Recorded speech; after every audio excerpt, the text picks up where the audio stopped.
मुंबई कृषी उत्पन्न बाजार समितीच्या सभापती आणि उपसभापती पदाची निवड घेण्यासंदर्भात माननीय उच्च न्यायालय यांनी नुकतेच आदेश पारित केले आहेत.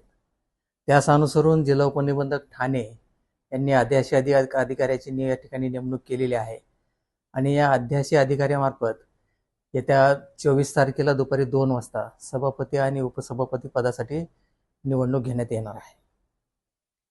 किती लोक याच्यामध्ये निवडणूक सध्या एकूण बोर्डामध्ये 21 सदस्यांची संख्या आहे.